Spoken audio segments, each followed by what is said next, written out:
9. The GOAT joins us, Mr. Cameron Smith, Queensland, Brisbane, top of the table. Dolphins still top 4. How are you, Cameron? I'm very good, boys. I was at the game, the Battle of Brisbane, Dolphins v the Broncos. What a match. 51,000, almost capacity crowd. It was as big as it gets for a club footy game. I was out the front to start the match, and the whole town was just a buzz with the game. There was Dolphins merchandise everywhere. The Broncos got booed when they ran out on the field. It was quite amazing, boys. But what a night for rugby league. Yeah, well, another weekend where the Cowboys didn't have a win, so they're back on. But you had the 2 Queensland derbies, if you will, to have the Cowboys playing Titans and Dolphins Brisbane, so quite impossible for all 4 Queensland teams to win. But there's some pretty good signs, because I thought Titans were resilient it's a shame about the injuries, AJ Brimson in particular, Kieran Foran, but Cowboys a lot better. And then Dolphins, Broncos. I mean, Broncos top of the table. I'm going to ask you right at the top here now, Cameron. I can't remember, where did you have the Broncos in your 8 before the season started? Did you have them as a top 8 side? Okay. Yeah, I did. Did you have them as a top 4 side? No. Do you think they're a top 4 side? Well, well, they're sitting in top of the table at the moment, Vossy. So if they continue on their little path that they're on, you'd like to think that they can stay there. But it wasn't that long ago that 6 rounds to go in last year's season. And I know they had a couple of things go against them, an injury to Herbie Farnworth, and Patrick Carrigan got that 4 or 5 week suspension for the hip drop. That's when their season just all went downhill. But they were sitting inside the top 4 with 6 rounds to go. So, that's still in the back of my mind. As good as they are travelling at the moment, unbeaten, atop of the ladder, there is a lot of football to be played. And, for guys like yourself, Vossy and Brandy, who have been around the game for a long, long time, it's good to be excited about the way a team is travelling and performing, but it's very, very early in the season, and we've got so much of the season to come. Yeah, we're only 4 rounds in, so small sample size. But you can only judge them on what they've done so far. But it's hard to look in the future and just say where they're going to finish because of those question marks you still have over whatever team it is, Cammer.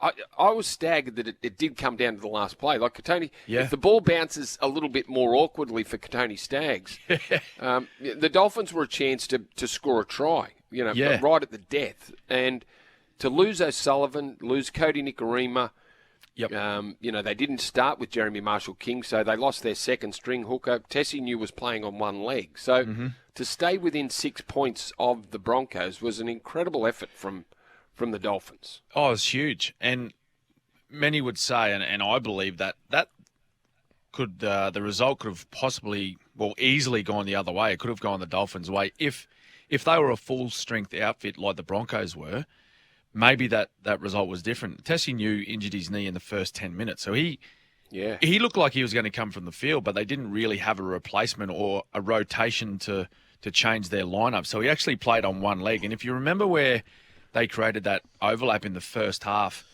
down his side, and Reece Walsh put him in a touch.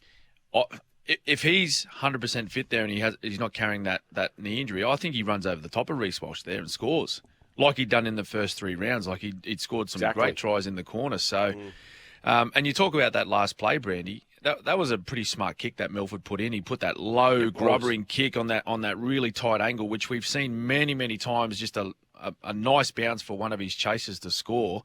And then maybe we're sort of thinking, we're talking about a Dolphins victory. So if you're in the Broncos camp, extremely happy with where they're at, and they're unbeaten and all that sort of stuff. But you need to look back, carefully over that game and say, hey, listen, boys, we may have just got away with one here. Okay, now I'm going to throw at you, both of you blokes, because you are the rugby league experts here. We're going to play a little game here, and you'd know about this. Better, same, or not as good.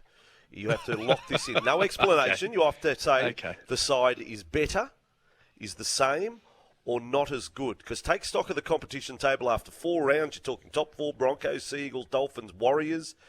A lot of the heavy hitters from last year, not there. So I'm going to run through the teams in order from last year. Penrith, better, same, or not as good, Cameron, as last year? What you think they are. Better, same, or not as good? Oh, well, I think just off the opening month, you have to say not as good. Not as good. I don't need any explanation. That's all. We just put it there. Brandy, tough one for you. Better, same, not as good. Well, that's a tough one for Brandy. I'll leave you out of it then, Brandy. I'll leave you out of it. I'm going to say the same. Same, okay, the same. Melbourne, throwing it at you, Cameron. Better, same, not as good as last year. Oh, I think not as good. Yep. At this point in time. Yeah, sure. Yeah. Dealing with the first 4 rounds, not as good. Cowboys, better, same, not as good. And I know I'm not talking about onwards, what you've seen of them this year. Ooh. Well, no, see, it's hard to say because of, the players that they've been missing. I still think the Cowboys, and Helam Lukey back in that side, he's a player, Helam Lukey. They could be better, but at the moment, that wasn't one of the options. I don't think I said that was one of the options. Better, same, or not as good, Cowboys, Cameron? Well, yeah, again, going off last year, not as good. I think they've had a pretty poor start. I think they need to be... They're a much better footy side. Those 3 teams that you mentioned, Vossy, they're better football teams than what we're seeing right now. Yeah, no, that's a fair point. But you see what I'm seeking here, that this competition, these sides are coming to the field. I'll throw Parramatta in. Beaten grand finalists last year. Better, same, or not as good? Cameron, Parramatta, not as good. Well, yeah, I think, well, going off, because they were grand finalists, right? They finished second, so you would say not as good, but... Not as good. So where's the... so this competition is so open. So you know what right you're getting now. at. We know what you're getting at. Yeah, it's jam-packed. It's going to be squashed. Yeah. And the defence rests.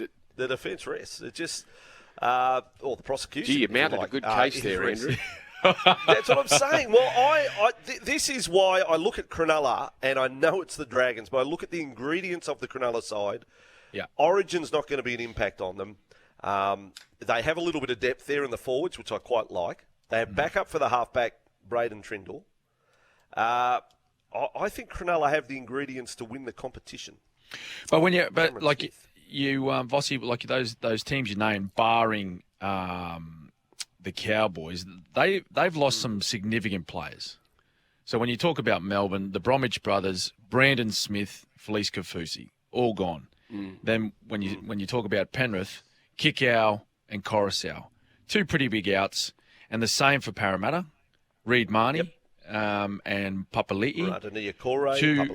Yeah, like we're talking significant contributors to those football sides. So, of course, they've been replaced with younger players, so they're going to take a little bit of time to get going. Probably the only side that hasn't lost, significant players like that is the Cowboys. I know Tom Gilbert was a huge part of their football side, but I think he's the only guy that has left that squad from last year that played in the prelims. So... naturally, those teams are not going to be the same or as good starting the year, but, there's still quality outfits and I guess Brandy and I are judging off this first month of football, which we have not seen their best, I don't believe. Well, we're all doing it. Now, Cameron, one of the topics that Brandy and I and our listeners have been talking about, we had Tim Horan on last half hour, rugby union legend, Joseph Suali'i. From the outside looking in, Joseph Suali'i at $1.6 million to rugby union. Will it make you want to watch more rugby union? Is he going to pull your kids through the gates? I want to watch rugby union now. Joseph Suali'i's going. No, I'm being serious. I'm not being cynical. I'm actually. Is it money well spent? $1.6 million per season. Oh, look, I think for the overall game, I don't think the ARU are looking at it that way. I think they're more looking at a World Cup opportunity, and him being in that rugby team will allow the Wallabies to have a greater chance of bringing that trophy home, which they haven't done for some time. I don't think in particular it's going to make more people go and play rugby. It may get a few more eyeballs on the game because he's such a wonderful talent. We've seen in our own game, and we're very fortunate we've got him for another season and a half, so he's only going to get better. But look, I think the positive for our game is that he's still a very young man. When he goes over to rugby, he can do his thing over there. Hopefully he does, some really good things. And I'm sure he'll be back in the NRL at some stage. I think he just disappears into the ether, like into the black hole that rugby is at the moment. Does anyone know any rugby players? Like, they've got no. There's no spotlight on rugby at all. And I don't know if Joseph lifts the sport. I think he just off he goes to rugby we that don't might see be the much reason, of it. Brandy. That might be the reason too, is that they're. I'm sure it is, Cam. I'm sure they're trying to. It's like they're trying to get some eyeballs on their sport, and Joseph Suali'i is one of the biggest names in our competition right now, even though he's only just started out his career. Maybe you do have some people that continue watching our game, the NRL, and then they go over and try and follow his career when he joins rugby. I'm not too sure. I think their main goal, though, is to try and, bolster their team for this, for the World Cup when he goes over. And they can try and win that, or even get to the final, deep into the finals, get to the final, because that'll, I guess, in some ways improve, rugby in Australia. Cameron, on our just before the news, you had a great text from a John, who sent a text in, and it's a fair question. Has anyone in rugby union actually asked Joseph? In rugby league, you said you didn't, you turned your back on Australia to play for Samoa because that's where your allegiance was. You said you've been raised a Samoan in the house and in the family. Is anyone in rugby union entitled to ask, are you sure that you committed to playing for Australia in rugby union, or does 1.6 million solve that problem? I mean, I reckon it's a pretty good point. I think it's a pretty good question to ask. Did anyone actually ask him that if we're paying you half as much, do you have this burning desire to play for Australia? I think it's a bloody fair question. Yeah, it's a fair question to ask because he chose not to play for Australia in the World Cup. I think a fair reason for that happening in the recent Rugby League World Cup, though, Vossy, was the opportunity to play fullback. And I think if he took on the opportunity to play for Australia, I think at best he would have been on the wing, because there was no way he was going to take the number 1 jersey from James Tedesco. There's no doubt about that. So I think the main reason he went over to Samoa was to wear the number 1 jersey. And when he's playing in rugby now, I think he'll get the position that he wants to play. He played a lot of fullback or outside centre as a schoolboy rugby player. Yeah, interesting. Interesting to see what happens. It's a lot of dough either way. Well, it is, and I think that text John from Janelli said, "Well, money talks." Well, of course it does. Like let's be fair income. Let's be honest. Like 1.6, that's too hard to turn down. Whether you're playing for the Wallabies or Samoa, that'll make your mind up pretty quickly. Yeah. Who you're going to play for? We spoke briefly to Dave Riccio about the Dragons and Ben Hunt's press conference, the post-match presser with Ben Hunt and Anthony Griffin last night. Ben Hunt was critical of the Dragons' management. Cameron, if you ever fronted a press conference and you were critical of the Melbourne Storm management publicly, there's a problem. If the captain's speaking out publicly, there's some issues, and boy, it can sweep through the camp pretty quickly. Yeah, absolutely. Particularly, a guy like Ben Hunt, who's been around for a long, long time. I don't think he's going into a press conference after a match just throwing comments out willy-nilly. I think, he would have thought about what he was saying, and he would have knew what he was saying. And there's a bit happening there at the moment. Of course, the news last week come out that Anthony Griffin had to reapply for his job, essentially, that they were going to be searching for a new coach moving forward. So, as players, it's, and I know Ben Hunt and Anthony Griffin have a great relationship. Close. They've got a great relationship, but they've known each other for a long, long time now as a player and coach. So, I guess that's captain backing his coach up there a little bit, which is what we want to see, right? We want to see players backing their coach up, as coaches do backing their players up. Unfortunately, the really hard thing for Anthony Griffin is that there hasn't been a lot of results go his way as coach. I think his win percentage at the Dragons over his 50-odd games it's around 40% win ratio, which isn't high. It's not terrible. There'd be a lot of coaches in our competition right now with the same winning percentage, but that's the hardest thing. In our game, our business is about winning. It's about performance. And if the Dragons can find some wins for him over the next month, the narrative will change and that noise will slowly go away. Brisbane Eel says, would 1.6 get anyone to play for the West Tigers at the moment? 1.6 mil? Well. Tigers always get. That's a good question, Brisbane Eel. I don't know if I can answer that one. That's also a good question. It's great. This one, has anyone asked Joseph Suali'i if he actually likes playing rugby union, over rugby league? It's the league nuff-nuffs that are taking umbrage. If he likes playing rugby over league, so far in his short life, relatively speaking, in his sporting life, he's played rugby union, he's played rugby league. Does he perhaps like playing rugby union more than league? Peter V'landys came out with a sarcastic comment, but that might be the case.